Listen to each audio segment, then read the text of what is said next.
Also, A on pen? if you're watching this, if you are watching this, I learned you were right about shading and colors and different wavelengths on the pencils. They Oh do. yeah. On was a genius. She was totally right about that. And I figured out hair, which is kind of cool.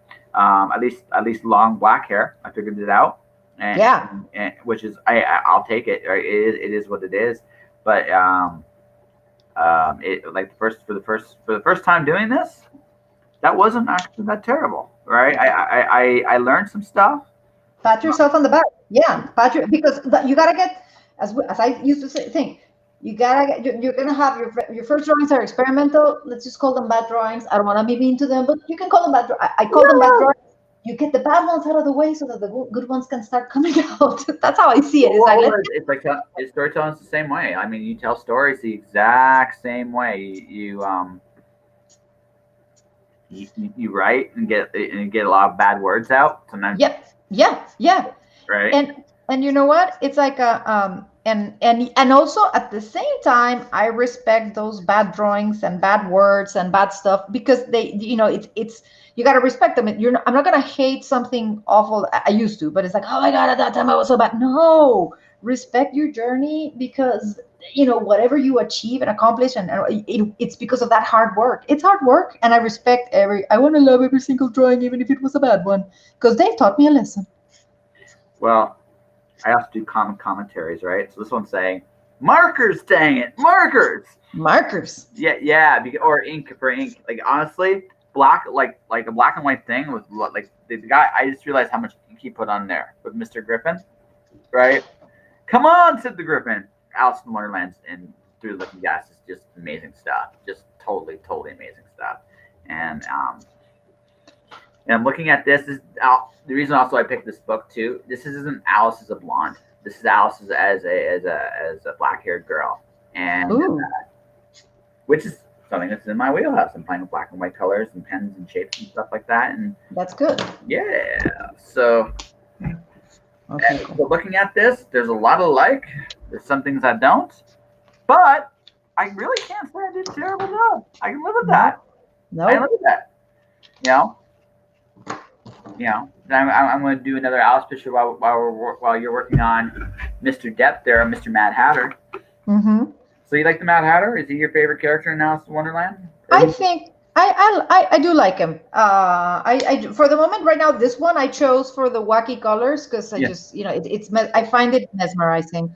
But no, yeah, yeah, the Mad Hatter is my favorite though was the Cheshire Cat, just because I love cats. But Cheshire Cat is awesome. it's awesome, and I just love cats. Cats are awesome. I'm a cat person. People, I used to rescue lots of kittens, that, because in Mexico, not everybody, at least before, they didn't used to spay or neuter their cats, so a lot of cats will be outdoor cats, and they would breed, and there would be stray kittens everywhere, the ones that got loose from their mummies, and I used to like nurse them back to health.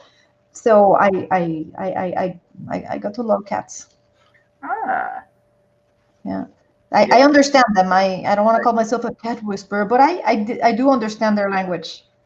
yeah. No, I'm more of a cat. I do like dogs, but I like cats more. Cats are Hmm. a little more independent. They're smarter, Hmm. generally smarter at least. Um, and they have their own personality a lot more. Like they don't rely Yeah. on you. Well, the reason that I think that they look a little, smarter is because, they're not pack animals, so they fend for themselves. So it one has to be like a self-contained unit of survival instead of dogs that are, they have a hierarchy and a structure. So, you have the alphas and there was this documentary that I was watching on wolves, that they're actually, some of the beta wolves, but they were like kind of like the ones who not entertained, but they kept the morale of the pack. They do have like, so they can fulfill a role, whereas cats, they're their own thing. So Yeah, that's why I think that's why they look smarter, but because they're like they fend for themselves. I think it's also because they're secretly plotting to do nasty things to us. And that too, if Yeah. they can, maybe, cause a little, throw a little brick down your road, they So will. I'll tell you, I had a short haired tap, common cat. Oh. His name was Saber. His claws were huge, right? So he was a natural hunter, but when we wasn't chasing food, I was the one feeding him. So what he would do to make sure that I fed him at 7 o'clock every day. I didn't want to wake up, and he knew it too. He's like, I gotta wake this bastard up. He would nibble on my toes. Smart guy. He was a smart cat. Like he really was a smart cat, and bit of a troublemaker.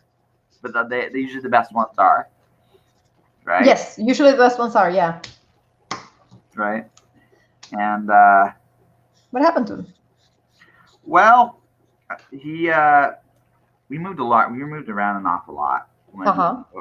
And the thing is, and this is why I haven't gotten a cat since. I'm still wandering and moving around and doing a lot about. Right, I haven't settled down. And I don't know if I'm ever going to actually settle down, like in a proper way. I'm not sure. Like maybe at some point I will. But right now that's not the case. And I think to myself, honestly, right, if I had an animal and I was traveling across the country, what would that do to the animal? Right? It's not fair. So I for now at least, I'm not going to have a pet. Now, maybe down the road, right, when this podcast is a worldwide phenomenon. Yes.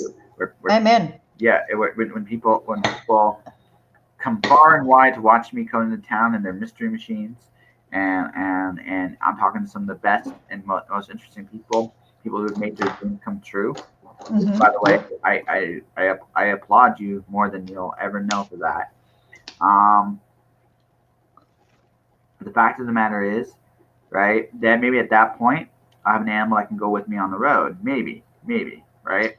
But I look at it now like if I take a pet, I'm responsible for it, and I don't want to put a pet I care about in a position where where they're not going to get the right care or provided in the right way, and as long as I'm on the road like I am, I'm going to be able to take care of an animal the way it deserves. So until I can, right, I'll leave it be for now. Now down the road, we'll see. Like down the road, I think maybe I get a pet. Maybe. I'm gonna devil's advocate there a little bit because I think that a pet, as long as you're taking care of them, they would like be there with you because they because they adapt easy. But you're right, you want to take care of them in a way that you can, that the best way possible. So maybe going down the road with an animal is not right now. It's not the best choice. It's not something you want to embark on. So you're doing I think it's the right decision. I think right now it's the right decision. Now maybe I'm a little bit better off in terms of financial. I'm a little bit better off in terms of